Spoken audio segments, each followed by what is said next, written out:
So a European supergiant is being linked with our Brazilian sensation Murillo. Welcome to your Forest News.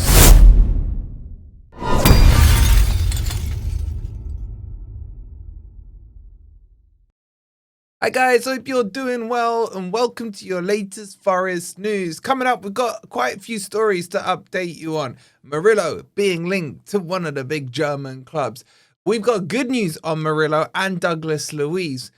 Looks like Ange's future is sorted out. So if you're enjoying the content, please don't forget to hit the like button. It's just down there somewhere. Make sure you're subscribed as well if you are new. Check out the sponsors of the video with the new latest prize from Football Prizes. You can win this signed, framed Forest shirt, signed by the squad. Hang it up. It's like my frame here that I got behind, but with the new kit. It's beautiful. And there's only 99 tickets and it's only a week long. So scan the QR code or click on the link that's pinned in the comments. Alrighty, let's jump into the news and let's start with this Murillo story. Now, I always say to you guys that news coming out on transfers and international breaks is always column inches trying to be filled. This one is coming from a pretty reputable source, which is Bild over in Germany, who do tend to get a lot of things right. They did the whole Wirtz 009, going to Liverpool, etc. And they're talking about Bayern looking to rejig their defensive lineup because they don't think it's strong enough. I think as well, Upamecano is out of contract at the end of the season, and I think he's already been linked with the likes of Manchester United, etc. So there's a report out to talk about Murillo potentially leaving Forest. Now, I'll tell you what I think about it in just a second, but let me run you through what they're saying. It says, it looks like Bayern Munich is attempting to revamp their defensive line, with reports of the club eyeing multiple transfer targets for the winter in order to potentially replace some of the current squad. They have their eyes on Mark Guehi, Nico Schlotterbeck, and fans now have news of a third target, which is Murillo, the 23-year-old from Forest, who's contracted until 2029, and there's reports from Christian Falk on this and a couple of others. So Bayern are looking to get him. However, the contract until 2029 does protect us. It goes on to say Murillo has a contract with Forest until 2029. So if Bayern choose to bid for his signature, it'll prove to be an expensive venture. The Brazilian centre-back moved from Corinthians in Brazil for just 12 million euros and he is one of the most valuable assets that Forest currently have. The question is, would Murillo be worth the expense? The answer is 100% yes. Okay, so they're obviously locked into this negotiation with Upamecano. He's asking for high bonus demands, etc. So they're going to have to decide, is it worth that or is it worth going for someone who's better than him? Upamecano is all right. I just think he's a bit clumsy at times. Now, the talk there is that this will potentially look to happen in January, and then if Upamecano is going to go, it doesn't really impact Bayern too much. Can I see this happening? To be honest, no, not really. I think Forest will get ourselves out of the situation we are. Order will resume shortly. I hope, inshallah, everything will be fine. And then assets like Murillo and everything else will just fall back into line. There's no noise coming out about anything from Murillo's side. Do I expect the likes of Bayern, etc. to be interested in Murillo? Of course I do. He's a cracking defender, one of the best in the Premier League, one of the most in terms of potential as well. So I take this one with a pinch of salt. The only thing that worries me is the source of it is quite good. But as I said, they've got the likes of Marcus Guehi, who we know is out of contract in the summer. That could be an easier, cheaper deal for them to do than going after Murillo. If Palace look to do some business on him in January, they'll probably prefer to do that to get a bit of a fee, etc. So we'll keep you posted on that one. But again, time of year, always bear it in mind. International break, it's dead out there, and people are writing stories like this. But let's talk about some positive news, and that still does involve Murillo.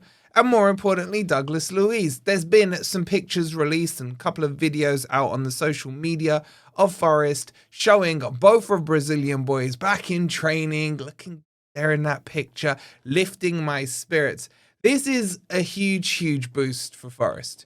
Douglas Luiz, for me, I know we've seen like this much of him so far, but when he was on that pitch, that infamous first half against Real Betis, everything looked like it was ticking that midfield. It really did. So I'm hoping he's had the 2 weeks now in terms of the international break. Once we get to Chelsea, fully fit, ready to go. Murillo there as well. We can start to see more of that kind of team that most of us expect to see. Murillo and Milenkovic. Gaina still out, but Nico Williams there. Douglas Luiz, Anderson. Maybe Jesus up front. He went and he's played. He actually came on for Brazil in their international match as well. So that's really positive news. But the thing I want to talk about more so than that is the Ange update for you guys. That Ange was pictured at the training ground. He was taking the training sessions with the boys that aren't on international duty. And I think that kind of comes to the point that I was making on the previous video.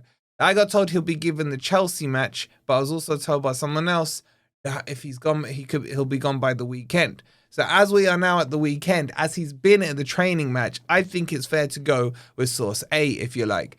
And that is that he'll be given the Chelsea match. I don't agree with it in terms of, I don't understand the logic behind it. As I said before, if we get tonked by Chelsea, just wasted like 2.5 weeks. So I think there's a little bit of silliness in terms of the logic. So I think if you're going to let him get to Chelsea, you may as well let him get to the next international break, because Forest have got weekend games, midweek games, midweek games with Europa.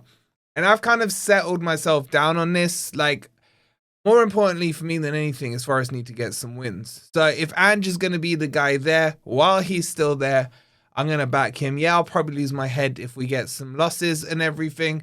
But while he's there, he's not going. We might as well make our peace with it. Get behind the team, get behind the boys, and just hope and pray that things start to click with the players coming back. I think that's the thing that's exciting me more than the fact that Ange is more than likely going to be at Chelsea. So Douglas Luiz in, with the people coming back from international duty, hopefully, mid to end of next week, he'll probably get 1, maybe 2 training sessions with those. We're straight into Chelsea at 12:30 on Saturday. So those are the main headlines. There is one other one as well from Angus Gunn.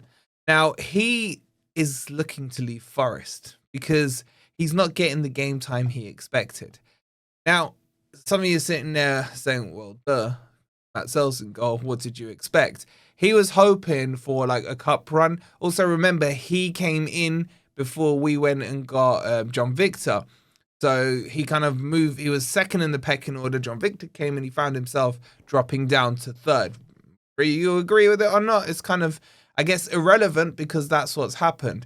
And with Forest going out to Swansea in the cup run, he now knows that his match game is limited very heavily. He's not going to play in the Premier League, probably not until the FA Cup, before you see a second keeper come in, or unless, God forbid, Matt Sells gets injured, but then it's probably going to be John Victor, who he also went, by the way, with the Brazilian squad. So he's looking to move. And why? Because he's got one eye on the World Cup and he feels he needs some game time.